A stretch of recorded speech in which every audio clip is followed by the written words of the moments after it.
नमस्कार, छत्तीसगढ़ की इस खास बुलेटिन में आपका स्वागत है। मैं हूं प्रवीण सिंह। बढ़ते हैं खबरों की ओर। राजधानी रायपुर में नवनिर्मित नए बस स्टैंड से अभी बसों की आवाजाही शुरू भी नहीं हुई है, मगर इसके निर्माण की गुणवत्ता पर अभी से सवाल उठने लगे हैं। इस परिसर में पानी की निकासी की व्यवस्था नहीं है, जिसकी वजह से हल्की बारिश होने पर भी यहां पानी भर जा रहा है। ऐसे में बसों का संचालन कैसे होगा, यह बड़ा सवाल है। इस पर देखिए हमारी खास रिपोर्ट। अंतर्राज्यीय बस टर्मिनल में निर्माण की गुणवत्ता और कार्यप्रणाली पर सवाल उठाते हुए नगर निगम के उप नेता प्रतिपक्ष मनोज वर्मा ने कई तंज कसे हैं। उन्होंने बारिश के दौरान पानी भर जाने, सुलभ की व्यवस्था नहीं होने, गाड़ियों के रखरखाव की व्यवस्था न किए जाने, सड़कें सही न होने जैसे तमाम अव्यवस्थाओं को लेकर सवाल खड़े किए हैं।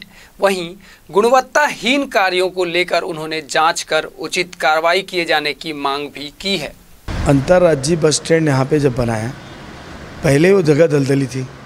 उसके बाद यदि उसमें निर्माण किया गया तो गुणवत्ता विहीन पूरा निर्माण हुआ है। आप यदि वहाँ पे देखेंगे कि जो फ्लोरिंग है, जिसमें बसें खड़ी होनी है, लोगों का आना जाना है, वो रोड लेवल से आज नीचे है। जबकि कभी भी कोई निर्माण होता है किसी, चाहे हम छोटा सा अपना घर क्यों ना बनाए, रोड लेवल से कम से कम 2-3 फीट ऊंचा बनाते हैं, ताकि आने वाले समय में सड़कें बनती हैं, नालियाँ बनती हैं, तो ऊंचा होता जाता है, तो कम से कम घर सुरक्षित रहता है। आज उतना बड़ा प्रोजेक्ट 50 करोड़ का बस स्टैंड वहाँ बनाया गया, इस बात का पूरा ध्यान नहीं रखा गया कि उसको पटाई करके कम से कम उसकी ऊंचाई बढ़ाई जाए। और आज 10 मिनट की बारिश में पूरा लबालब बस स्टैंड का स्थल जो है भर जाता है। उसके अलावा निर्माण में गुणवत्ताहीन काम ये हुआ है कि मैं एक बार उधर गया था, देखा कि वहाँ पे पानी के समय में सीपेज वगैरह वहाँ पे पूरा आ रहे हैं, मतलब, और आनन फानन में आप उसका उद्घाटन करा दे रहे हैं। अंतर्राज्यीय बस टर्मिनल में हुए गुणवत्ताहीन कार्य व अव्यवस्थाओं को लेकर नगर निगम के पूर्व महापौर व बस ऑपरेटर संघ के संरक्षक प्रमोद दुबे का बयान भी सामने आया है। उन्होंने नए बस टर्मिनल में तमाम अव्यवस्थाओं को स्वीकार करते हुए अधिकारियों को इन अव्यवस्थाओं का जिम्मेदार बताया है। वहीं इसके चलते अभी तक यहां से बसों के संचालन शुरू नहीं किए जाने की बात भी उन्होंने कही है। पूरा एक्शन प्लान बना करके वहाँ काम करने की बात कही गई थी। उस एक्शन प्लान में अधिकारियों में आपस में मतभिन्नता, कोई निर्णय ठोस गति से नहीं लिया जाना, इसमें बहुत सारी दिक्कतों का सामना आने वाले दिनों में करना पड़ेगा। कि बस चालू हो जाएगी तो बच्चों के लिए दूध की व्यवस्था करना, या होटल की व्यवस्था नहीं हुई है, फल फ्रूट की व्यवस्था, और उसके अलावा जो बस के आवागमन के जो मार्ग हैं वो भी स्थायी तौर पर निर्धारित नहीं है। कि जो जगदलपुर जाने वाली जो रोड है वो प्रकाश स्विमिंग पूल के पास से खंभों का एक जखीरा बना हुआ है, जिसमें आए दिन दुर्घटनाएं होने की संभावना है। इसके अलावा बहुत सारे ऐसी चीज़ें हैं कि 59 दुकानें जिनके टैक्स की रसीद कटती थी, उसके लिए कोई व्यवस्था प्रॉपर वे में नहीं हुई है। रैन बसेरा तरफ जो 9 दुकानें हैं उनके व्यवस्थापन की बात नहीं हो पाई है। और जो ट्रेवल्स वालों को जो दुकान देने की बात हुई थी उस पर कोई ठोस निर्णय नहीं हुआ है। कोई भी एक संस्था जब उसको टेक ओवर की है तो उसकी जिम्मेदारी है, या तो जिस प्रकार से पुराना बस स्टैंड नए बस स्टैंड में पंडरी में शिफ्ट हुई थी, तो उस समय उन लोगों को जगह दे दी गई थी कि आप अपने सुविधा अनुसार आप बना लीजिए। तो अगर उनको भी सुविधा दे दी होती कि प्लाट काट के दे दिए होते तो अभी तक के लोग बना लिए होते। बरसात में जो पानी भरी रहती है उसके संपूर्ण निकासी के लिए बड़े नालों से जोड़ना, ये छोटा सा काम था, वो भी नहीं हो पाया। तो कुल मिलाकर के अधिकारियों के बीच में असामंजस्यता के चलते कोई एक ठोस निर्णय नहीं लिए जाना अनेक प्रश्नों को जन्म देता है। अंतर्राज्यीय बस टर्मिनल का लोकार्पण मुख्यमंत्री के हाथों तो करा दिया गया, लेकिन इन लोकार्पण को लेकर इतनी क्या जल्दी थी, इसे लेकर अब कई सवाल खड़े हो रहे हैं। जिस तरह इस परिसर में कई अव्यवस्थाएं निर्मित हैं, जिसके चलते यात्रियों और बस ऑपरेटरों को भारी परेशानियों का सामना भी करना पड़ेगा। अब देखना ये होगा कि इन नए बस टर्मिनल में बसों का संचालन कब से शुरू हो पाता है। वीआईपी न्यूज़ के लिए अंकित मिश्रा की रिपोर्ट, रायपुर। शनिवार को बारिश से रायपुर के कई इलाकों में पानी भर गया। कई स्थानों पर तो जलभराव की वजह से लोग घंटों तक फंसे रहे। इस बारिश ने एक और जहां निगम के दावों की पोल खोलकर रख दी है, वहीं इससे आम जनजीवन भी अस्त व्यस्त हो गया। मौसम विभाग के अनुसार राजधानी में आज भी गरज चमक के साथ भारी बारिश के आसार हैं।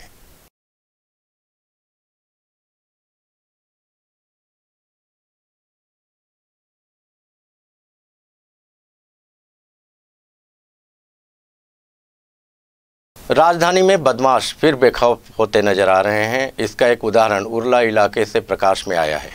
यहाँ कुछ बदमाशों ने एक युवक की जमकर पिटाई की और कानून व्यवस्था को ताक में रखकर इन बदमाशों ने मारपीट का वीडियो बनाकर उसे सोशल मीडिया पर वायरल भी कर दिया। शनिवार को राष्ट्रीय लोक अदालत का आयोजन किया गया। रायपुर में अदालत के समक्ष 27,000 मामले रखे गए, जिसमें से 23,000 मामलों का निपटारा कर दिया गया, जो एक रिकॉर्ड बन गया है। लोक अदालत में मामलों की सुनवाई के लिए 74 खंडपीठ बनाए गए थे। मुख्यमंत्री भूपेश बघेल की मासिक रेडियो वार्ता लोकवाणी का प्रसारण आज सुबह 10:30 बजे हुआ। इस कार्यक्रम में मुख्यमंत्री ने जिला स्तर पर विशेष रणनीति से विकास की नई राह विषय पर बातचीत की। सुनिए लोकवाणी की 21वीं कड़ी 12 सितंबर को सुबह 10:30 बजे से। लोकवाणी में इस बार माननीय मुख्यमंत्री जिला स्तर पर विशेष रणनीति से विकास की नई राह विषय पर प्रदेशवासियों से बातचीत करेंगे।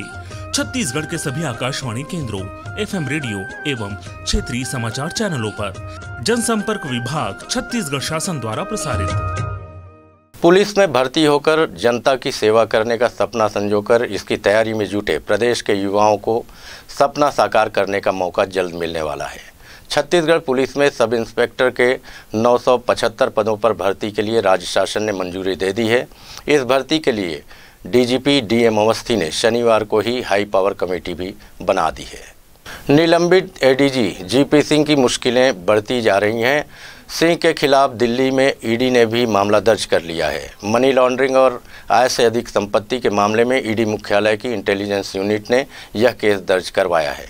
ED द्वारा मामले में पूछताछ के लिए GP सिंह को कभी भी तलब किया जा सकता है। आय से अधिक संपत्ति के मामले में घिरे निलंबित ADG GP सिंह की मुसीबत अभी कम नहीं हुई है। जानकारी के मुताबिक अब उनके खिलाफ ED ने दिल्ली में केस दर्ज किया है। PMLA 2002 के तहत GP सिंह के खिलाफ केस दर्ज किया गया है और जानकारी ये भी है कि अब जल्द ही GP सिंह को ED दिल्ली पूछताछ के लिए बुला सकती है। गौरतलब है कि आय से अधिक संपत्ति के मामले में EOW और ACB की टीम ने GP सिंह के खिलाफ यहाँ पर केस दर्ज किया था और उसके बाद छापेमारी के दौरान मिले सबूतों के आधार पर उनके खिलाफ राजद्रोह का मामला भी कोतवाली थाने में दर्ज किया गया था। हालांकि इन दोनों मामलों में GP सिंह सुप्रीम कोर्ट गए थे और उनकी गिरफ्तारी पर रोक लग गई थी।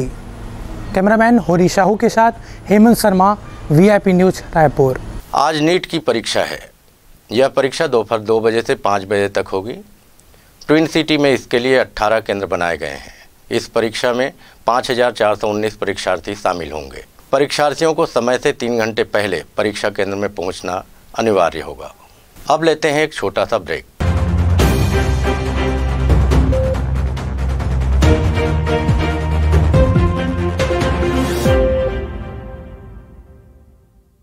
हमारा लक्ष्य है खबरें जो जागरूक कर सके जनगण के मन को। खबरें जो बेबाक हो, खबरें जो निष्पक्ष हो, खबरें जिनमें सत्य की अनुगूंज हो, खबरें जिनमें बदलाव का राग हो। आइए खबरों से आवाम को जगाते हैं, झूठ को सच का आईना दिखाते हैं। देश और दुनिया की खबरों के साथ छत्तीसगढ़ की खबरों के लिए देखते रहिए VIP न्यूज।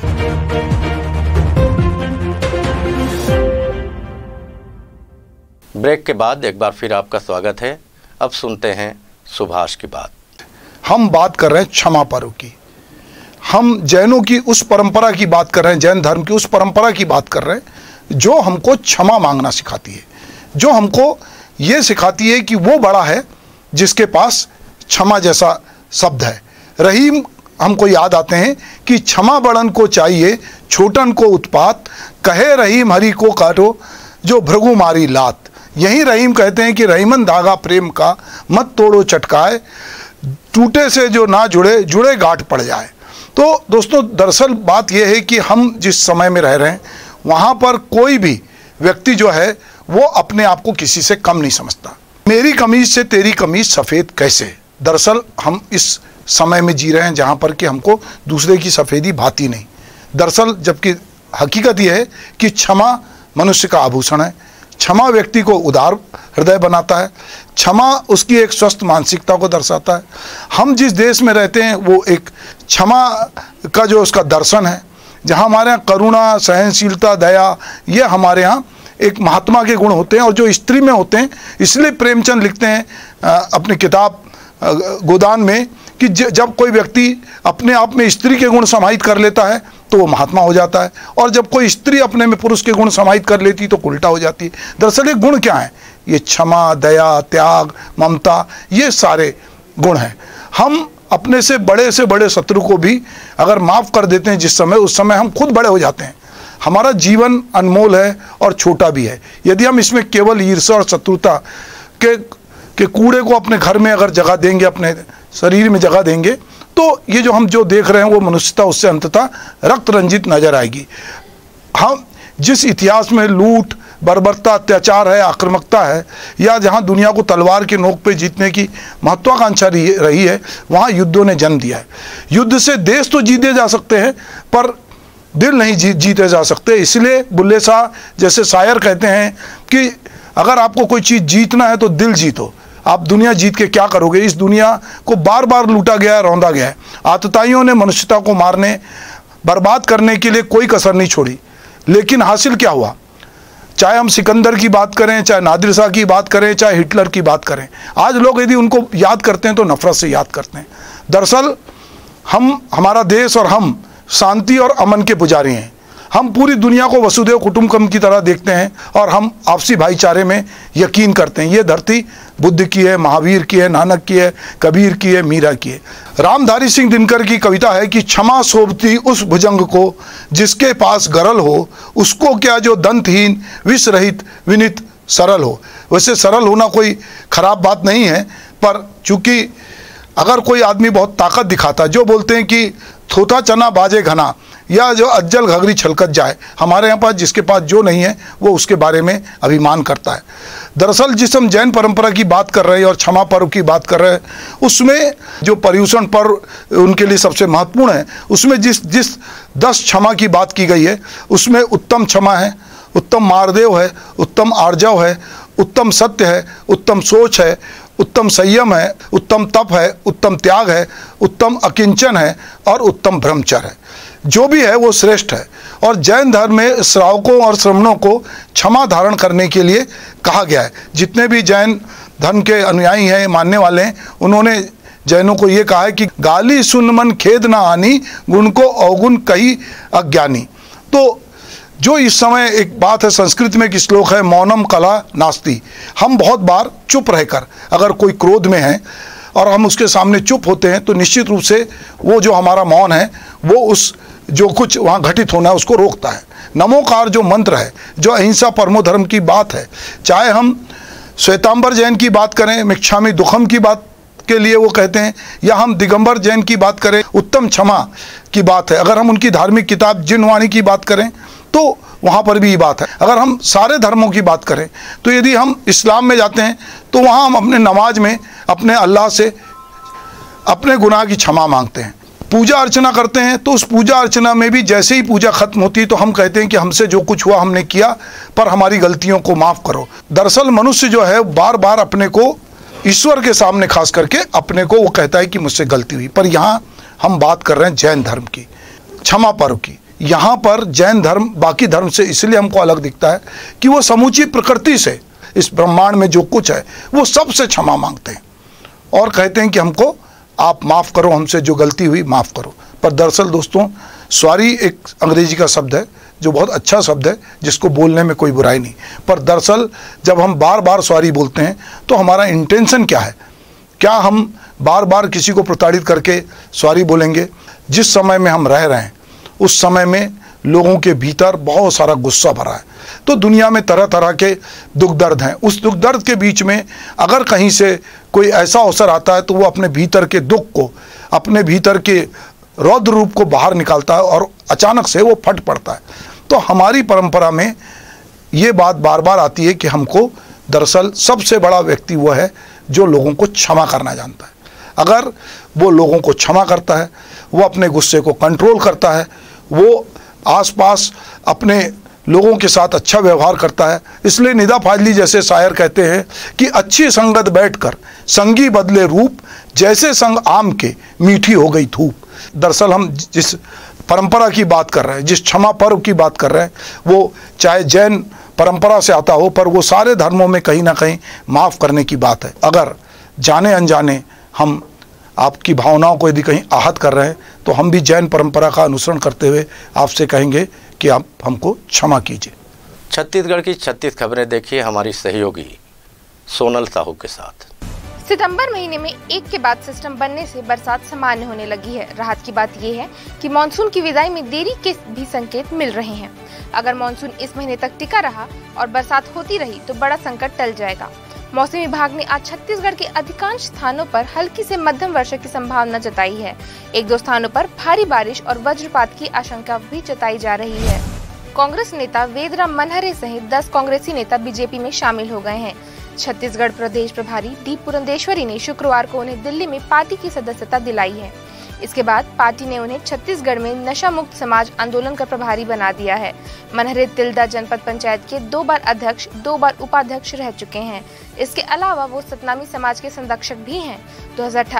2018 के विधानसभा चुनाव में मनहरे रायपुर जिले की आरंग सीट से प्रबल दावेदार थे। हालांकि कांग्रेस ने उनकी जगह शिव डहरिया को टिकट दे दिया था। छत्तीसगढ़ में सरकार के एक और फैसले के खिलाफ केंद्र सरकार सख्त हो गई है। केंद्रीय सड़क परिवहन एवं राजमार्ग मंत्रालय ने छत्तीसगढ़ में परिवहन विभाग से कहा है कि वो अंतर्राज्यीय सीमाओं पर बनी अपनी जांच चौकियों को हटा लें। उनका कहना था 2017 में जीएसटी लागू होने के बाद इन चौकियों की कोई जरूरत नहीं रह गई है। बिलासपुर में एक नाबालिग लड़के ने किशोरी को थप्पड़ जड़ दिया है। बताया गया है कि नाबालिग ने किशोरी को प्रपोज किया था, लेकिन उसने मना कर दिया। इसके बाद गुस्साए लड़के ने किशोरी को थप्पड़ मार दिया और पूरे घटनाक्रम का वीडियो बनाकर सोशल मीडिया में वायरल कर दिया है। मामले में अब दोनों पक्षों ने एक दूसरे के खिलाफ सिविल लाइन थाने में केस दर्ज कराया है। ये पूरा मामला प्रेम प्रसंग से जुड़ा हुआ है। 17 साल के लड़के ने 1 महीने पहले मोहल्ले में ही रहने वाली 13 साल की लड़की को प्रपोज किया था। उसने मना कर दिया, जिसके चलते लड़के ने उसे 2 थप्पड़ मार दिए। छत्तीसगढ़ के कोंडागांव जिले में पुलिस ने एक तांत्रिक दंपत्ति को गिरफ्तार किया है। इन दोनों ने कई महिलाओं से परिवार में सुख चैन शांति लाने के लिए गुमराह कर झाड़ फूक करने के नाम पर सोने के गहने और नकदी लेकर फरार हो गए थे। महिलाओं की शिकायत के बाद पुलिस ने आरोपी दोनों पति पत्नी को पकड़कर न्यायिक रिमांड में भेज दिया है। मामला केशकाल थाना क्षेत्र का है। छत्तीसगढ़ से राजस्थान और जम्मू कश्मीर जाने वाले यात्रियों का सफर रेलवे ने त्योहार पर राहत भरा कर दिया है। दुर्ग अजमेर और दुर्ग जम्मू तवी साप्ताहिक स्पेशल ट्रेनें फिर से शुरू हो रही हैं। दुर्ग अजमेर 13 सितंबर से और अजमेर दुर्ग 14 सितंबर से चलेंगी। इसी तरह दुर्ग जम्मू तवी 14 सितंबर से और जम्मू तवी दुर्ग 16 सितंबर से शुरू होगी। कोविड-19 के कारण दोनों ट्रेनें बंद की गई थी। सुकमा पुलिस के सामने 2 दिन पहले 8 लाख रुपए के खूंखार इनामी नक्सली सोढ़ी मुया ने सरेंडर किया है। सरेंडर के बाद इसने संगठन को लेकर कई खुलासे किए हैं। मुया ने बताया कि सेंट्रल कमेटी के सचिव नक्सली लीडर्स रमन्ना की मौत के बाद अब माओवाद संगठन कमजोर हो गया है। साथ ही तेलंगाना के नक्सली बस्तर के नक्सलियों की उपेक्षा करते हैं। संगठन में कई नक्सली बीमार हैं, लेकिन बड़े लीडर पहले खुद के इलाज पर ज्यादा ध्यान दे रहे हैं। शुक्रवार को मुंगेली नगर पालिका अध्यक्ष संतूलाल सोनकर समेत 4 आरोपियों की जमानत याचिका हाई कोर्ट के सिंगल बेंच ने खारिज कर दी है।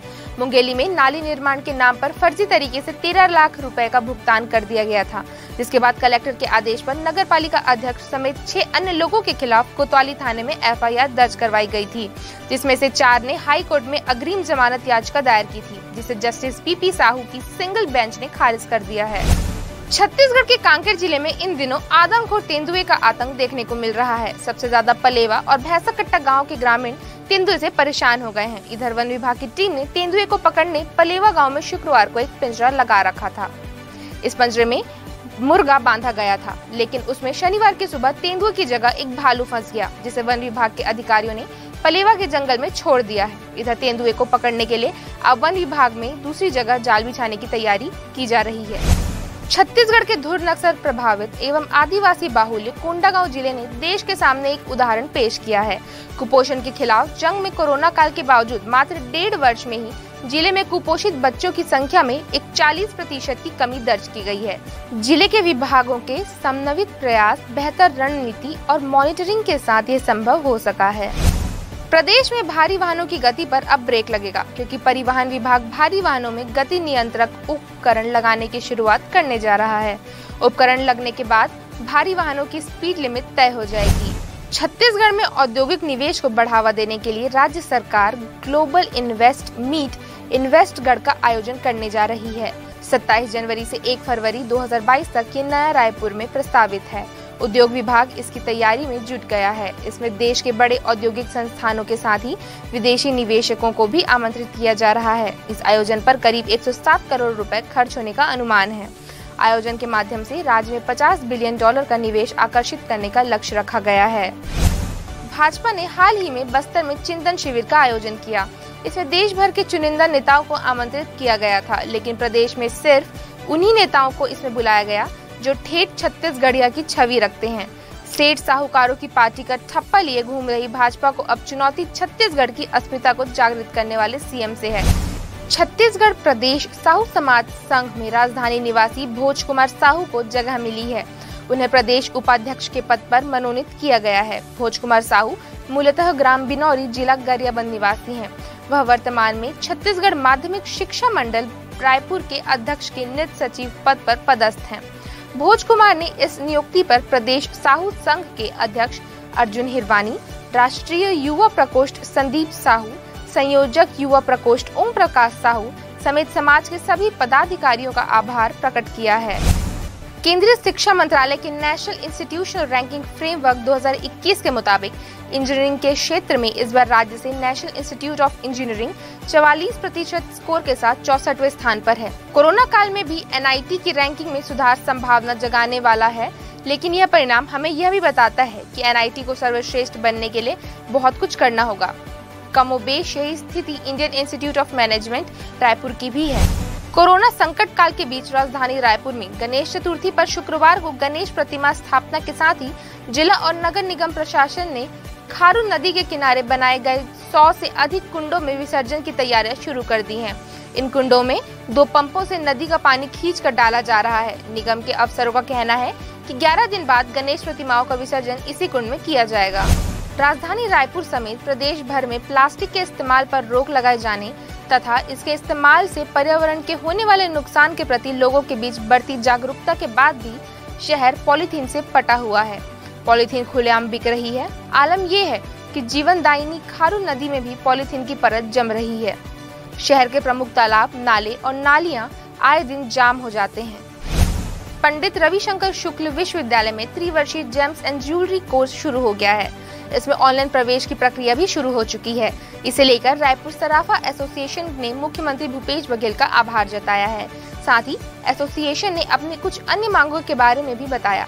इस अवसर पर रायपुर सराफा एसोसिएशन के अध्यक्ष हरक मालू के साथ उपाध्यक्ष लक्ष्मी नारायण लाहौटी, प्रहलाद सोनी, सह सचिव अनिल कुचेरिया व प्रमित नियोगी उपस्थित थे। रायपुर रेलवे स्टेशन में अब वेंडर्स आपस में भिड़ने लगे हैं। यात्रियों को चाय, खाद्य सामग्री बेचने से मना करने को लेकर वेंडर्स के 2 अलग अलग गुटों के बीच गुरुवार की रात जमकर मारपीट हुई। मारपीट में दोनों गुटों के 4 लोगों को चोट आई है। जीआरपी थाने में दोनों पक्षों के खिलाफ मारपीट का काउंटर केस दर्ज किया गया है। दक्षिण पूर्व मध्य रेलवे जोनल कार्यालय में राजभाषा सप्ताह 2021 के अवसर पर राजभाषा विभाग द्वारा हिंदी के अधिकाधिक प्रचार प्रसार एवं कार्यकालीन कार्यों को हिंदी में संपादित करने के लिए प्रेरित करने प्रतियोगिता व क्विज का आयोजन किया जा रहा है, जिनमें सभी विभाग के अधिकारी कर्मचारी बड़ी संख्या में शामिल हो रहे हैं। प्रोत्साहन स्वरूप विजेताओं को पुरस्कृत भी किया जाएगा। कोरोना संक्रमण को ध्यान में रखते हुए ये आयोजन ऑनलाइन हो रहा है। धर्मांतरण के मुद्दे पर भाजपा का राजनीतिक अभियान गरमाने लगा है। आज भारी बरसात के बीच भाजपा के वरिष्ठ नेताओं कार्यकर्ताओं ने तरबतर होते हुए पैदल मार्च निकाला। प्रदेश अध्यक्ष विष्णुदेव साई की अगुवाई में भाजपा ने आजाद चौक स्थित महात्मा गांधी की प्रतिमा तक पैदल मार्च निकाला। भाजपा नेताओं ने राज्यपाल अनुसुईया उइके को ज्ञापन दिया। छत्तीसगढ़ के जशपुर में शनिवार को लापरवाही के चलते हुए सड़क हादसे में 2 युवकों की मौत हो गई है, जबकि 4 युवक घायल हैं। इनमें 3 की हालत गंभीर बताई जा रही है। सूचना मिलने पर एसडीएम बगीचा आकांक्षा त्रिपाठी, तहसीलदार अविनाश चौहान सहित पुलिस मौके पर पहुंच गई। सभी घायलों को ऑटो से अस्पताल में भर्ती कराया गया। अभी तक 4 युवकों की पहचान नहीं हो सकी है। कांग्रेस के पूर्व अध्यक्ष और सांसद राहुल गांधी की वैष्णो देवी यात्रा के दौरान छत्तीसगढ़ के किसान से मुलाकात को लेकर राजनीति शुरू हो गई है। पूर्व मुख्यमंत्री डॉक्टर रमन सिंह के राहुल गांधी से छत्तीसगढ़ के किसान से मुलाकात पर संयोग घोटाले के सवाल पर मुख्यमंत्री भूपेश बघेल ने कहा, रमन सिंह 15 सालों में कुछ नहीं कर पाए। उन्होंने चावल बांटने के अलावा कुछ नहीं किया। सीएम भूपेश ने कहा, सरकार के कामकाज और उनकी योजनाओं की तारीफ से कुछ लोगों के चेहरे से हवाइयां क्यों उड़ रही हैं। आयुष विश्वविद्यालय की नर्सिंग परीक्षा के प्रश्न पत्र लीक कांड के बाद विवि ने पूरी परीक्षा निरस्त कर दी थी, लेकिन अब एक बार फिर पेपर लीक करके उसे 15 से 20 हजार रुपए में बेचने को लेकर एक ऑडियो क्लिप वायरल हो रही है। क्लिप में आगामी नई परीक्षा के पेपर की खरीदी बिक्री का जिक्र है। इस ऑडियो क्लिप को लेकर भिलाई सेक्टर 6 थाने में शिकायत दर्ज कराई गई है। शिकायतकर्ता ने पुलिस को बताया है कि वो Shri Shankaracharya college of nursing हुडको में बीएससी नर्सिंग प्रथम वर्ष में अध्ययनरत है। मुख्यमंत्री भूपेश बघेल की मासिक रेडियो वार्ता लोकवाणी की 21वीं कड़ी का प्रसारण 12 सितंबर रविवार को होगा। मुख्यमंत्री बघेल लोकवाणी में इस बार जिला स्तर पर विशेष रणनीति से विकास की नई राह विषय पर प्रदेशवासियों से बातचीत करेंगे। लोकवाणी का प्रसारण छत्तीसगढ़ स्थित आकाशवाणी के सभी केंद्रों, एमएफ रेडियो और क्षेत्रीय समाचार चैनलों में सुबह 10:30 से 11 बजे तक होगा। मुख्यमंत्री भूपेश बघेल धमतरी जिले के कोटेश्वर धाम पहुंचे। यहाँ उन्होंने कई महत्वपूर्ण घोषणाएं भी की।